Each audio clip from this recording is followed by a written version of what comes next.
Recent గా చిలుకూరి బాలాజీ దేవాలయానికి ప్రధాన పూజారి అయిన సిఎస్ రంగరాజన్ గారి పైన దాడి జరిగింది. ఈ దాడి చేసింది వీరరాఘవరెడ్డి నాయకత్వంలోని రామరాజ్యం అనబడే ఒక ఫ్రింజీ గ్రూప్ అంటే తీవ్ర భావజాలం ఉన్న ఒక సంస్థ. అసలు రామరాజ్యం యొక్క మోడస్ ఆపరెండి గురించి తెలిస్తే షాక్ అవ్వాల్సింది. ఫస్ట్ ఆఫ్ ఆల్ విఆర్ఆర్ స్థాపించిన రామరాజ్యం సంస్థకు ఒక వెబ్సైట్ ఉంది. వీళ్ళ లక్ష్యం 5,000 మంది ప్రైవేట్ ఆర్మీని రిక్రూట్ చేయడం. నెలకు 20,000 శాలరీ కూడా ప్రకటించారు. కార్పొరేట్ లెవెల్లో రిక్రూట్మెంట్ జరుగుతోంది. ఇక్కడ ఈ సంస్థ స్టేట్ అండ్ సెంట్రల్ ఇంటెలిజెన్స్ ఏజెన్సీకి ఒక నోట్ కూడా ఇచ్చింది. ఇక్కడ state and central intelligence agencies అంటే రాకు, ఐబీకు, ఎన్ఐఏకు గమనికలు అంటే హెచ్చరికలు జారీ చేశారు. రాజ్యాంగంలోని చట్టాలకు విరుద్ధంగా లక్షల ఎకరాల దేవాలయ భూమిని ప్రభుత్వాలు స్వాధీనం చేసుకున్న జడ్జెస్ ఏమీ చేయడం లేదు. ఆవులను చంపేస్తున్న న్యాయ వ్యవస్థ ఊరికే ఉంది. ఈ పనులన్నీ చేసే క్రిమినల్స్ ను న్యాయ వ్యవస్థ రక్షిస్తోంది. దీన్ని అడ్డుకున్న సామాన్య ప్రజలను టార్గెట్ చేసి అరెస్ట్ చేస్తున్నారు. మన జడ్జెస్ క్రిమినల్స్ ను ప్రొటెక్ట్ చేస్తున్నారు. ఇవన్నీ చూసినా కూడా ప్రభుత్వాలు కళ్ళు మూసుకున్నాయి అని రామరాజ్య స్థాపకులు అంటున్నారు. సింపుల్ గా వీళ్ళు మేము చట్టాన్ని న్యాయాన్ని చేతుల్లో తీసుకుంటాము, దేవాలయ భూమిని పరిరక్షించుకుంటాము, కౌ స్లాటరింగ్ ను ఆపుతాము, దేవాలయాలను కంట్రోల్ చేస్తాము అంటున్నారు. రామరాజ్యం పేరు మీద ప్రైవేట్ ఆర్మీను స్థాపించారు. వీళ్ళు ప్యారలల్ గా ప్రభుత్వాన్ని నడిపిస్తున్నారు. భగవద్గీత ధర్మ చట్టాలను బట్టి మేము ఈ దేశాన్ని ప్రపంచాన్ని పాలిస్తాము అంటున్నారు. వీళ్ళు పబ్లిక్ గా ఇవన్నీ చేస్తూ నోటు కూడా ఎవరికి ఇచ్చారు? ఇండియా యొక్క ఎక్స్టర్నల్ ఇంటెలిజెన్స్ ఏజెన్సీ రాకు, ఇండియా లోపల గూఢచర్యం చేసే ఎన్ఐఏ, ఐబీకు గమనికలు ఇచ్చారు. అసలు ఐబీ, ఎన్ఐఏ ఎందుకని రామరాజ్యం పైన యాక్షన్ తీసుకోలేదు? ఒక దేశంలో ప్యారలల్ ప్రభుత్వాన్ని స్థాపించడం ఎంత పెద్ద నేరమో తెలుసు కదా. మన రాజ్యాంగంలో లూప్ హోల్స్ ఉన్నాయి, దాన్ని సవరించుకోవాలి. రాజ్యాంగబద్ధంగానే అందరూ నడుచుకోవాలి. మనది చైనా, నార్త్ కొరియా కాదు కదా నియంత పాలన చేయడానికి. ఒక మనిషి బలహీనంగా ఉండడాన్ని చూసి దాడి చేయడం రామరాజ్యం కాదు. క్షత్రియులు పూజారులపైన చేయి చేసుకోవడం ఏ చరిత్రలో రాసిలేదు. వీళ్ళపైన యాక్షన్ తీసుకోలేదు అంటే రేపు వీళ్ళు తిరుమలను కూడా సీజ్ చేసినా చేయగలరు. ఒక దేశాన్ని, రాజ్యాన్ని కాపాడేవారే క్షత్రియులు. పండితులను, పూజారులపైన దాడి చేసేవారు కాదు. ఈ వీరరాఘవరెడ్డి 20 మందితో కూడిన తన సైన్యంతో ఎలా దాడి చేశాడు? వీళ్ళ డ్రెస్సింగ్ స్టైల్కు, ఐడియాలజీకు ఎటువంటి పొంతన ఎందుకు లేదు? రామరాజ్యం మోడస్ ఆపరెండి ఏంటి అనే దాని గురించి తెలుసుకునే ముందు 1 మినిట్ మీ నుండి తీసుకుంటున్నా. భారత్లో దేవాలయాలను పరిరక్షించడం చాలా ముఖ్యం.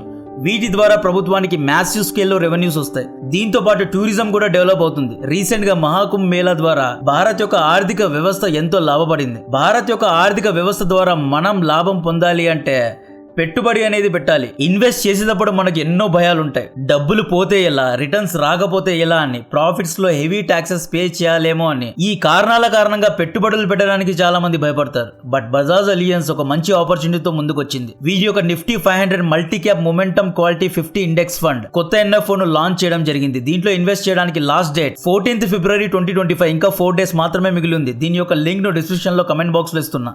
ఈ ఫండ్ ఏం చేస్తుంది అంటే 50 top large, mid and small cap companies లోని బాగా పర్ఫార్మ్ చేసే క్వాలిటీ 50 కంపెనీస్ లో పెట్టుబడి పెట్టి మనం ఇన్వెస్ట్ చేసిన డబ్బును సేఫ్ అండ్ సెక్యూర్ గా చూసుకుంటూనే హై రిటర్న్స్ ను అందజేస్తుంది. ఈ ఎన్ఎఫ్ఏ యొక్క ఇండెక్స్ గత 10 ఏళ్లలో 22.9% రిటర్న్స్ ను ఇస్తే గత 5 ఏళ్లలో 30.7% రిటర్న్స్ ను ఇచ్చింది. అంటే 2014 లో మీరు ఈ ఇండెక్స్ లో 1 lakh ఇన్వెస్ట్ చేసి ఉంటే ఈ పాటికే 7.9 lakhs వచ్చి ఉండేవి.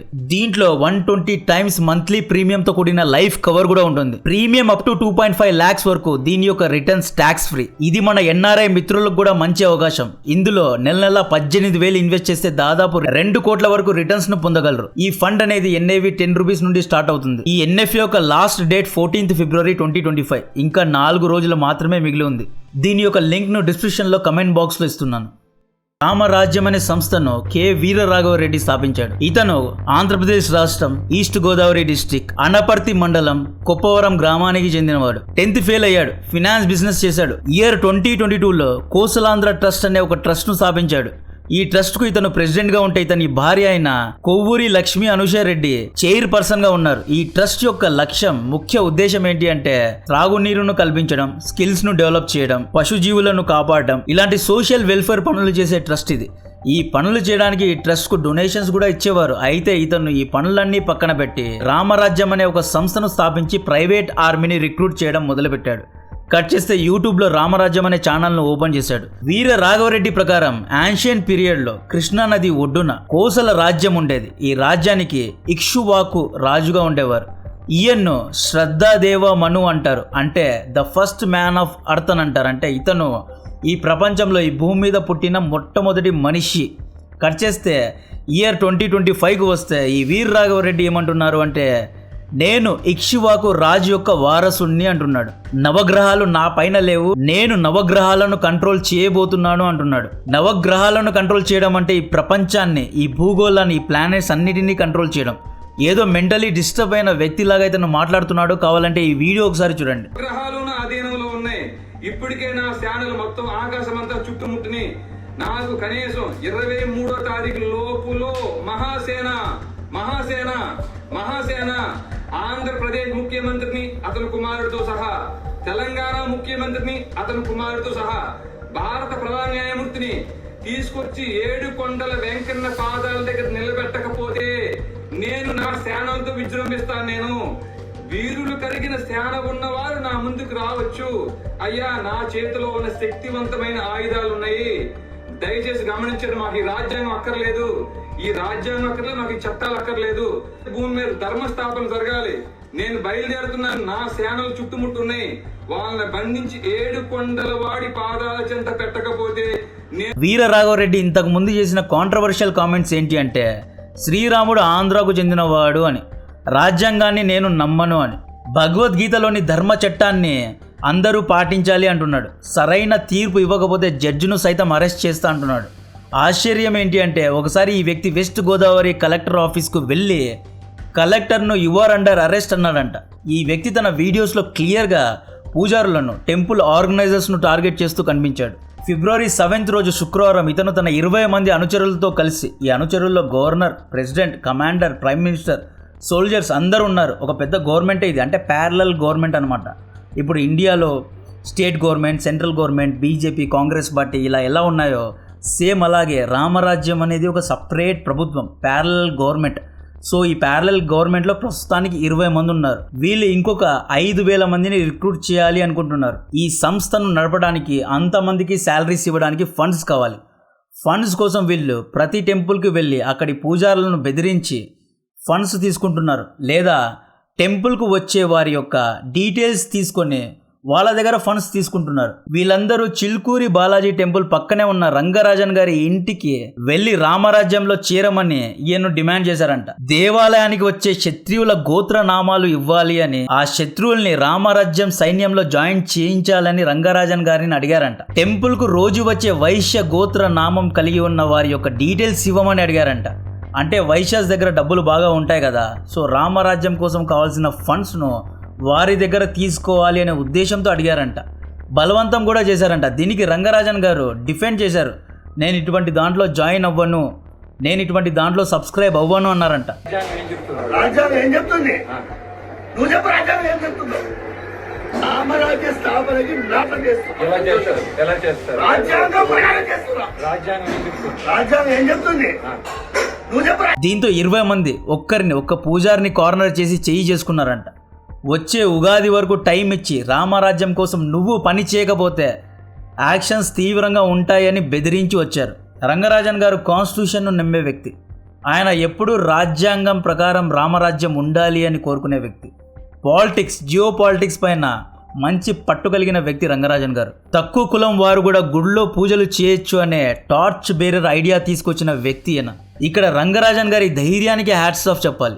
ఒకే ఒక వ్యక్తి అంతమంది చుట్టుముట్టిన వార్నింగ్ ఇస్తున్న సిచ్యువేషన్ను హ్యాండిల్ చేయడం మామూలు విషయం కాదు. ఆ 20 మంది స్టేట్ ఆఫ్ మైండ్ ఎలా ఉందో తెలియదు, బట్ రంగరాజన్ గారు చాలా ధైర్యంగా హ్యాండిల్ చేశారు. బలవంతుడు అంటే ఫిజికల్గా స్ట్రాంగ్గా ఉండడం కాదు, మెంటల్గా స్ట్రాంగ్గా ఉండాలి. రంగరాజన్ గారు మెంటలీ చాలా స్ట్రాంగ్గా ఉన్నారు. సో ఈయన దాడి తర్వాత ఈ మొత్తం ఇష్యూను డౌన్ ప్లే చేయకుండా ఎక్స్పోజ్ చేశారు, ఎఫ్ఐఆర్ను ఫైల్ చేశారు. సీఎం రేవంత్ రెడ్డి గారు సైతం రంగంలో దిగి యాక్షన్ తీసుకుంటాను అని భరోసా ఇచ్చారు. కేటీఆర్ లాంటి వారు పర్సనల్గా వెళ్ళి కలిశారు.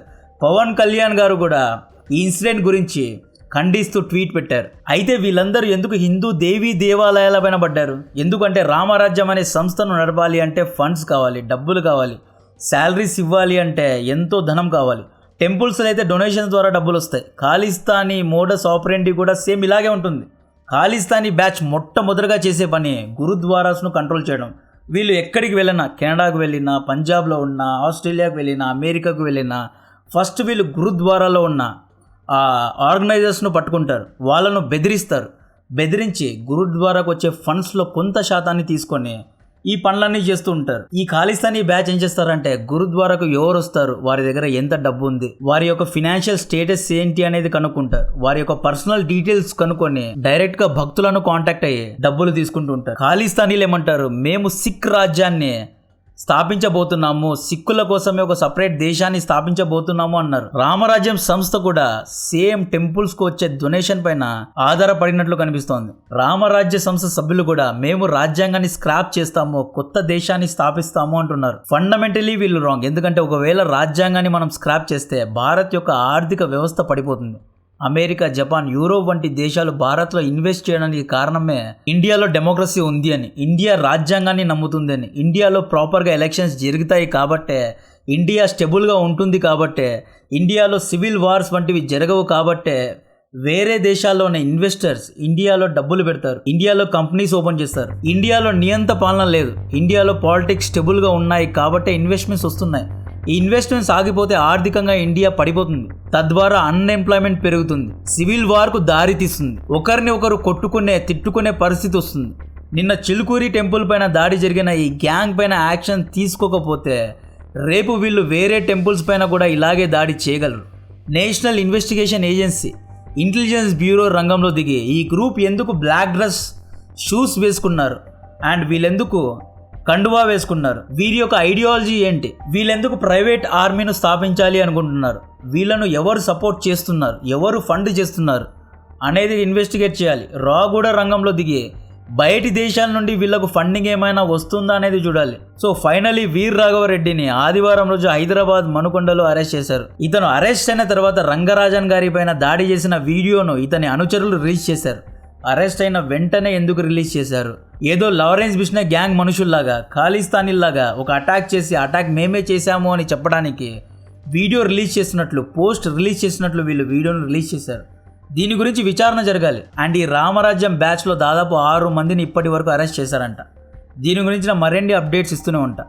ఇటువంటి కంటెంట్ మీకు నచ్చితే దయచేసి వీడియోను లైక్ చేయండి, ఛానల్ను సబ్స్క్రైబ్ చేసి అందరికీ షేర్ చేయండి. ఇంతకు ముందు చెప్పినట్లు Bajaj Allianz life Nifty 500 multi cap momentum quality 50 index fund ఇప్పుడు అవైలబుల్గా ఉంది. యాజ్ ఆన్ 30th November 2024 వరకు దీని యొక్క అసెట్స్ అండర్ మేనేజ్మెంట్ అంటే AUM దాదాపు 1.21 lakh crores ఉంది. మీరు బజాజ్ అలియన్స్లో డబ్బులు ఇన్వెస్ట్ చేస్తే వరి అయ్యే అవసరం లేదు. ఈ కంపెనీ యొక్క స్టెబిలిటీ అండ్ రిలయబిలిటీ చాలా బాగా ఉంది. సో గుర్తుపెట్టుకోండి, February 14th లాస్ట్ డేట్, ఇంకా 4 రోజులు మాత్రమే మిగిలి ఉంది. దీని యొక్క లింక్ను డిస్క్రిప్షన్లో కమెంట్ బాక్స్లో ఇస్తున్నా. లాస్ట్ మీట్లో రష్ అవ్వకుండా వెంటనే అవైల్ చేసుకోండి. షేర్ చేయండి. జై హింద్.